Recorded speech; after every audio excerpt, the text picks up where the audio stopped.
اللهم لبيك لبيك لا شريك لك لبيك إن الحمد والنعمة.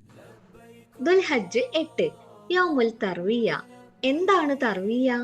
മുൻകാലങ്ങളിൽ തീർത്ഥാടകർക്കും ബലിമൃഗങ്ങൾക്കും കുടിക്കാനുള്ള വെള്ളം മിന, മുസ്ദലിഫ, അറഫ എന്നിവിടങ്ങളിൽ സുലഭമായി ലഭിച്ചിരുന്നില്ല.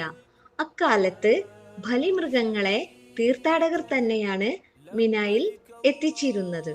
ഹജ്ജ് കർമ്മങ്ങൾക്ക് ഇടയിലുള്ള ദിവസത്തേക്ക് ആവശ്യമായ വെള്ളം ശേഖരിക്കുന്നതിനെയാണ് തർവിയ എന്ന അറബി പദം കൊണ്ട് ഉദ്ദേശിക്കുന്നത്. ഹാജിമാർ അവരുടെ താമസ സ്ഥലത്ത് നിന്നും ഇഹ്റാമിൽ, അതായത് ഹജ്ജിന്റെ നിയ്യത്തിൽ പ്രവേശിച്ച് മിനായിലെത്തി ളുഹർ, അസർ, മഗ്രിബ്, ഇശ, സുബ്ഹി എന്നീ നിസ്കാരങ്ങൾ മിനായിൽ വെച്ച് നിർവഹിക്കും. ഓരോ നിസ്കാരത്തിന്റെയും സമയത്ത് തന്നെയാണ് അത് നിർവഹിക്കപ്പെടുക. എന്നാൽ 4 റക്അത്തുള്ള നിസ്കാരങ്ങൾ 2 റക്അത്തായി ചുരുക്കി നിസ്കരിക്കലാണ് പ്രവാചക മാതൃക. ഗതാഗത ക്രമീകരണത്തിന്റെ ഭാഗമായി എല്ലാ ഹാജിമാർക്കും 5 നേരത്തെ നിസ്കാരവും മിനായിൽ നിന്ന് നിർവഹിക്കാൻ സാധിക്കണം എന്നില്ല. അതിൽ വിഷമിക്കേണ്ട. ദുൽഹജ്ജ് 8 കർമ്മങ്ങൾ സുന്നത്തിൽപ്പെട്ടതാണ്. ചിലപ്പോൾ നമ്മൾ കരുതിയതിലും നേരത്തെ അധികൃതർ നമ്മളെ മിനായിൽ എത്തിച്ചേക്കാം. താമസ സ്ഥലത്ത് നിന്ന് മിനായിലേക്ക് പുറപ്പെടുന്നതിന് മുമ്പ് നാം ഓർക്കേണ്ടത് ഇനി 5-6 ദിവസം കഴിഞ്ഞാണ് നാം താമസ സ്ഥലത്തേക്ക് തിരിച്ചു എത്തുക എന്നതാണ്. അതോടൊപ്പം എന്ത് ഉദ്ദേശിച്ചാണോ നാം ഈ പുണ്യഭൂമിയിൽ എത്തിയത്, ആ പുണ്യകർമ്മത്തിലേക്ക് പ്രവേശിക്കാൻ പോകുന്നു എന്നതുമാണ്. മനസ്സുകൊണ്ടും ശരീരം കൊണ്ടും നാം തയ്യാറെടുക്കുക. മനഃപ്പാഠമാക്കി ചൊല്ലേണ്ട നിർബന്ധമായ ഒരു പ്രാർത്ഥനയും ഹജ്ജിലില്ല. അതിനാൽ അത്തരം കാര്യങ്ങൾ ഓർത്ത് മാനസികമായി പ്രയാസപ്പെടരുത്.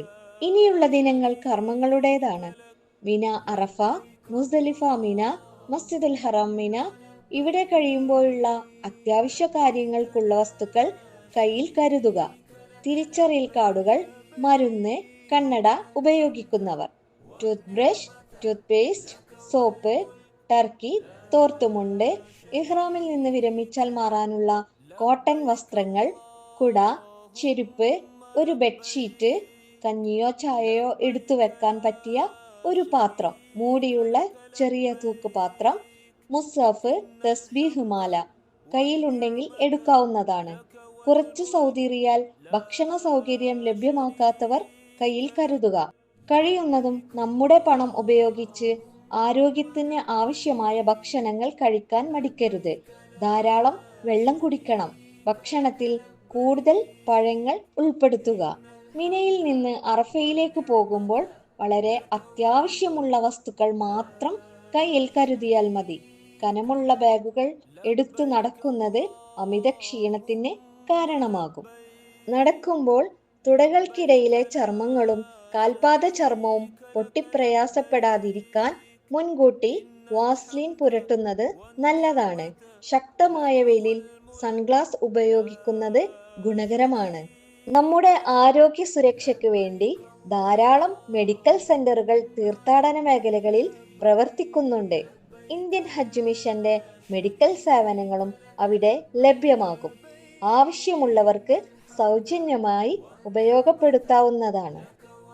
ഇന്ത്യയിൽ നിന്ന് എത്തുന്ന 99% ഹാജിമാരും തമത്തു, അതായത് ആശ്വാസകരമായ രീതി അനുസരിച്ചായിരിക്കും ഇഹ്റാമിൽ പ്രവേശിച്ചിട്ടുണ്ടാകുക. ഇവർക്ക് ബലികർമ്മം നിർവഹിക്കൽ നിർബന്ധമാണ്. ബലി നിർവഹിക്കാനുള്ള പണം അടക്കാനുള്ള പല മാർഗങ്ങളും സൗദി ഹജ്ജ് മന്ത്രാലയം നേരത്തെ തന്നെ ഏർപ്പെടുത്തിയിട്ടുണ്ട്. ഹജ്ജ് ദിവസങ്ങളിൽ മിനായിലും വിവിധ ബലികർമ്മങ്ങൾക്ക് പണം സ്വീകരിക്കുന്ന കൗണ്ടറുകൾ പ്രവർത്തിക്കും. ഉത്തരവാദിത്വത്തോടെ അവർ അത് നിർവഹിക്കും. ഹാജി നേരിട്ട് അറവ് നടത്തണം എന്നില്ല. അറവിനുള്ള പണം ഔദ്യോഗികമല്ലാത്ത ആരെയും ഏൽപ്പിക്കരുത്. ഇന്ത്യൻ ഹജ്ജ് മിഷൻ നേരത്തെ തന്നെ അതിനുള്ള മാർഗങ്ങൾ സ്വീകരിച്ച് വരുന്നുണ്ട്. ഹജ്ജിൽ പ്രവേശിച്ചതു മുതൽ ദുൽഹജ്ജ് 10 ആദ്യത്തെ കല്ലേറ് നടത്തുന്നത് വരെ തൽബിയത്ത് ലബ്ബൈക് അല്ലാഹുമ്മ ലബ്ബൈക് ചൊല്ലിക്കൊണ്ടിരിക്കൽ ഉത്തമമാണ്. മറ്റു രീതികൾ ഖിറാൻ ഇഫ്രാദ് അനുസരിച്ച് ഇഹ്റാം ചെയ്യുന്നവരുടെ കർമ്മങ്ങളിലും ചില വ്യത്യാസങ്ങളുണ്ട്. ഈ രീതിയിൽ ഹജ്ജ് നിയ്യത്ത് ചെയ്തവർ അവരുടെ കർമ്മങ്ങളെക്കുറിച്ച് മനസ്സിലാക്കിയിരിക്കണം. നാഥൻ സ്വീകരിക്കട്ടെ. പ്രാർത്ഥനയിൽ ഉൾപ്പെടുത്തുമല്ലോ.